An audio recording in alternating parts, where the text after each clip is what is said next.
everybody, it's Michael with Asymmetrical Preparedness. This video is about communications without technology, comms without tech. The idea was brought to my attention by a subscriber, Tony Lawrence. Awesome dude, thank you for the suggestion. It's a good topic to talk about because we may not always have technology. There may be an EMP, CME, coronal mass ejection, causing an EMP. We may have grid down. There's different versions of what could happen and how we would be affected. So I'll start off as what I feel the least affected. But first, so I'll talk about like grid down comms first. Then I'll go into comms after an EMP or CME type event. And then we'll go into low tech, old school comms. Basically no tech comms. So the first thing is grid down comms. Okay, with the grid down, we wouldn't have cell phones because cell towers would be down. And I know there are some exceptions to some of these things I'm talking about because some systems, some places, some locales, whatever, or some countries, if you're in a different country, may have like backup generator sources, they may have solar sources, etc. But I'm talking grid down, generically, you would lose cell phones. Your cell phone would still have power because it's not an EMP, so you could still turn your cell phone on, but you couldn't get on the internet because all the servers would be down because there wouldn't be a grid except for backup generator servers, but you wouldn't have cell towers, so I don't know how it would all work. You wouldn't have data. I don't even know if you probably wouldn't have Wi-Fi either because your routers would be down, your Wi-Fi would be down because the grid would be down. So anyway, you probably wouldn't have cell phones. Landlines, same thing. You probably wouldn't have landlines because no power. Makes sense, right? Okay, so what kind of communications would you use? And like I'm saying, this is just talking about if the grid itself goes down. No EMP or anything like that. So you would still have radios. You'd still have ham radios. You'd still have FRS, GMRS, MERS, CB, all that kind of stuff. All those forms of communication. But with those forms of communication, and you may have them, but like for ham radio, you may or may not have repeater station availability because if they're grid tied, if they have battery backups, generator backups, stuff like that, you may have some repeaters still working. Some people may have repeater stations, that they run, whatever, that have those kind of backups for like base station radios. Handhelds would still work fine, you just wouldn't have the range. So basically, looking at hams, you'd probably have a lot of decreased capability in the ranges due to lack of repeater availability. So you might have, I'd say you'd still be able to use them. I'd say it's probably just more limited. Maybe in your general area, your specific area you're in, and maybe being able to still contact your mutual assistance group, your tribe, your guys, whatever it may be, or your local area, neighbors, next farm over, whatever. Those kind of things. You may still have that. You may not, though, so it's just a limited capability, limited effect. FRS, GMRS, those kind of things that I'm not a comm guy, so I'm not sure if GMRS can run off of repeaters. Maybe. I may be incorrect about that. So they may have limited capability. FRS, however, is just a short range, those little radios you buy at Walmart or sporting goods stores or stuff like that. That your kids run around and play with. It's a family radio system. So those would be available, but limited in range, just like I said. Along with these things, if you're using these kind of systems, though, what do you not have? Since you don't have the grid, you don't have standard recharge capability. So how are you going to recharge them? Alternative energy sources. Solar, wind, hydro, battery, power cells. There's a lot of different options out there. I'm sure you guys are aware of some of the options. So you have to have alternate ways to charge them. Maybe if you have fuel, but in your vehicle, you could plug them into a charger in your vehicle and charge them while you're driving, or running off your vehicle's battery. But you got to charge your vehicle's battery, which means turning your engine on, which means running out of fuel. The fuel pumps won't work because the grid is down. See where I'm going with this? There's a lot of complications involved with this. Looking ahead, do you have fuel storage? Okay, so you may be able to keep it up going for a little while. But if it turns into a longer term event, you're probably going to lose that capability unless you have a way of charging it via alternative energy. Solar, wind, that kind of stuff. Green energy. I don't like that term though. Alternative energy. By the way, I love alternative energy. I love the idea of creating power from the sunlight. That is awesome. I just do not agree with the government pushing it on us or subsidizing it. I really don't believe in the government subsidizing anything in the free market. I feel free market capitalism should be free and independent of the government. Nobody should be too big to fail, anything like that. Stupid shall be punished. Either fix yourself as a business or fail. It's the way I look at it. But anyway, that's not on this topic. So off-grid recharge capability. Battery backup, if you have it. Generator backup, but then again, limited power source or limited fuel. Limited ability to keep that powered up. So what else could you use? You could use kind of like carrier pigeons of old. You could use drones as messengers. You could hook a note or whatever it is to a drone, fly it wherever you're going, as long as you have recharge capability. Because like I said, no EMP, so the electronics still work. You just might be limited in their ability to recharge them. So you could do that. That's kind of old school, but it's still using tech, so it's got to be in this category. Next category is communications post EMP, whether it's caused by a high burst nuclear weapon or a coronal mass ejection from the sun, whatever charges it, that's irrelevant. I'm not really worried about what charges it, just the fact that it happened. So EMP happened. What is EMP? An EMP is electromagnetic pulse that fries electronics. Not electrical per se, but electronics. The fine, small, sensitive electronic devices, stuff like that. But, so a lot of people are like, oh, well, our power grid is electrical, so it wouldn't affect it. Well, untrue, because our electrical grid is all controlled by electronics. Dams are controlled by electronics. Lots of your vehicle has electronics in it. Your handheld radios have electronics in them. Drones have electronics in them. Lots of things have electronics in them. Is everything going to be fried if we have an EMP? No. An EMP is not 100% across the board fries every single thing out there. Not true. They could be in a dead zone, protected by mountains, trees, whatever. There's lots of instances where it wouldn't fry everything. So your vehicle may still run. Your ham radio may still work. Your drone may still fly. But don't count on that. So anything that you want to have in an event, if you feel an EMP is a threat and likely, put it in a Faraday cage. What is a Faraday cage? A Faraday cage is basically a box, a bucket, a barrel, a cage, a room, anything that is protected from electromagnetic pulse via grounding.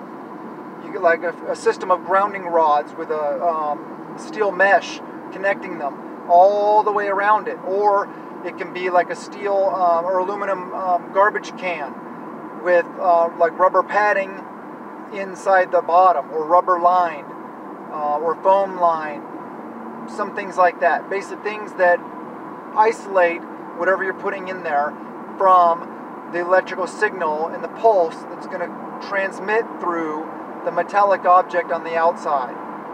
Look up Faraday cages. There's a lot of good videos about specifically how to make them, all about them. So learn about them. See if that's something you want to do. You can put small electronics in, like a trash can. Use that for an example, metal trash can. You can put your handheld hams, your FRS, GMRS, your drones, an extra burner cell phone, whatever, a spare laptop, whatever you want, a tablet, whatever you want. SD cards, thumb drives, anything like that. Whatever you want to use post-event that's electronic, throw it in a Faraday cage. So anyway, enough about that.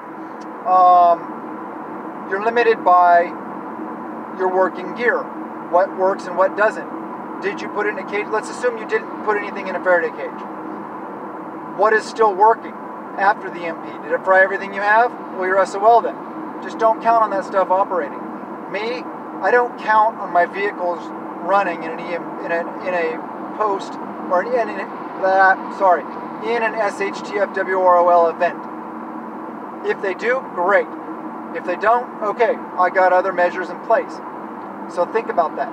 Also, they're limited by, you'll be limited by distance when it comes to communication, because an EMP will more than likely fry things like repeater stations, whether they have battery backups, generator backups, or whatever. It may fry the generators, depends on what kind, lots of different things. So you'll be limited in your range, in your capability. Also, you'll be limited, same thing, in your recharge capability, because the grid will be down. Your recharging capability may have been fried. A lot of different things like that. So, what are we going to talk about? Okay, EMP, that's pretty well talked about, I think. Also, please, guys, throw in your comments in the comment section below. Anything you have to add. There's things I miss, there's things I skip over, things I brain fart I don't think about per se right at the moment. I'm just talking to you guys. This is all just knowledge I have, and I miss things. I'm not perfect. So throw in the comment section. You guys always do, and you're awesome about that anyway. So I love you guys for it. Okay, so low tech, no tech. I'm talking old school, 1800s. Things like that. So what do we got? We got one method that I learned, and the knowledge of it I have from being in the Navy. Time on submarines. They have these things called sound-powered phones. What are sound-powered phones? Well, basically, it is a handset and a cord that has a little thing inside of it. I don't know, I'm not an expert. That basically turns the vibrations from your voice into a vibrating electrical signal, transmitting it down the line, and then the person on the other end can hear it. You may be able to find old Navy sound-powered phone systems at military surplus stores or online. I don't know. I've never looked for that specific thing. But you could look for it. So if you're interested in that, check it out. They can also be tied to these boxes that have these things called growlers. It's just a hand crank thing. You turn the crank and it goes whoop, whoop, whoop, whoop, makes a noise on the other end based on the station you select. What else is there? There are field radios, old school field radios that are hardwired. You can use these in your perimeter defenses. Have your LPOP, your fixed fighting position out on your perimeter. Have a phone, have a guard station or somewhere in your home base, have a watch with another phone, and you can communicate back and forth between your guard posts. That's another thing you can do that's low tech. It's not no tech, but it's low tech because it's hardwired comms.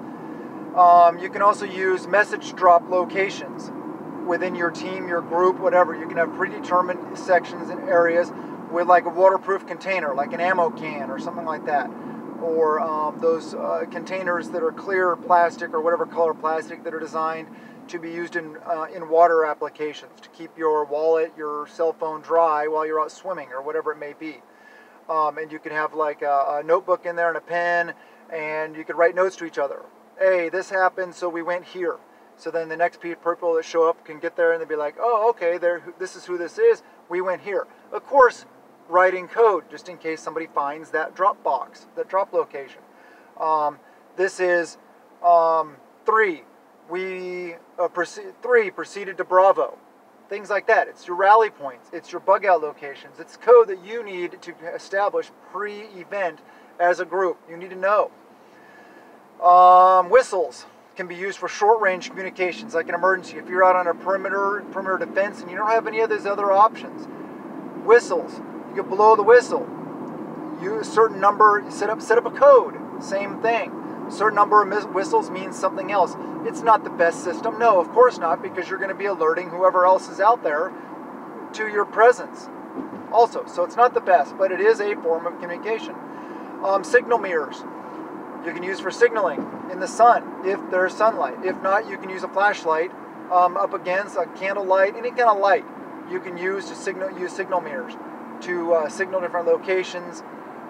Simple. I mean, you could have a signal mirror at your LPOP on your perimeter, turn around, you know, hit it with a flashlight and signal base with use Morse code or whatever. And speaking of Morse code, there's Morse code. You can use that in signaling devices, signal mirrors. You can just use the flashlight and flash it back at home base using Morse code or a predetermined code that you established.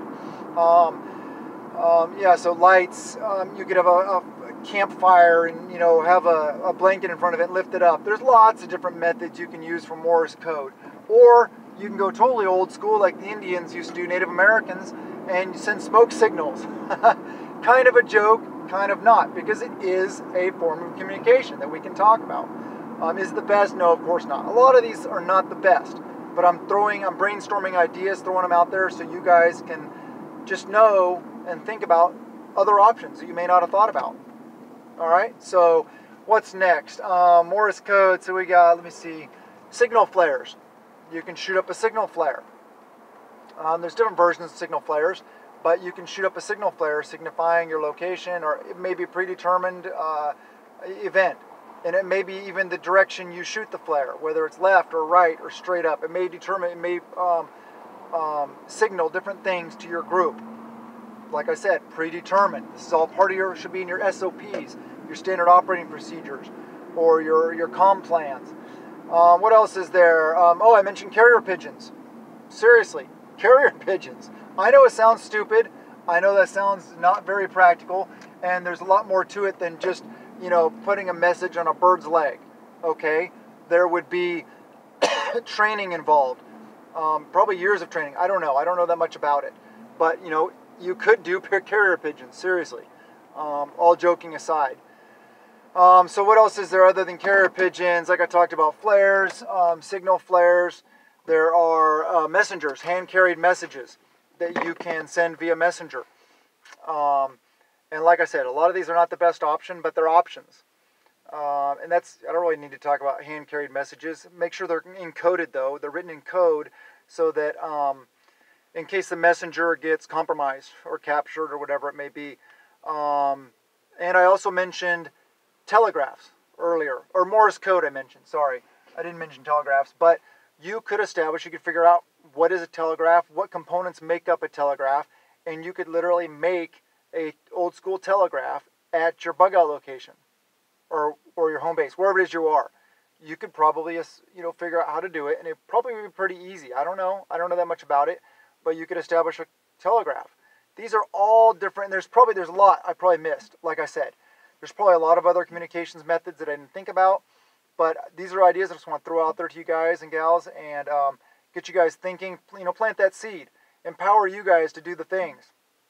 And along with that, I hope you guys are prepping a little every day, and always improving, always moving forward, always making progress, you know, working on your SOPs, working on your comm plans, working on forming groups, working on your training, your firearms, your canning skills, your gardening skills, blah, blah, blah, blah. There's a lot to it, I know. Don't get overwhelmed, though. Avoid prepper burnout. If you need to take a break for a little bit, just take a break. Maybe make your prep of the day, make it fitness or going for a hike with your family or something fun. Just make it fun also. Make prepping fun. And prep out of peace of mind, out of fear. I love you guys. Thank you so much for being here. I really appreciate all my subscribers here, everybody that contributes in a constructive manner to the site. Have a blessed day, and blessings to you and yours.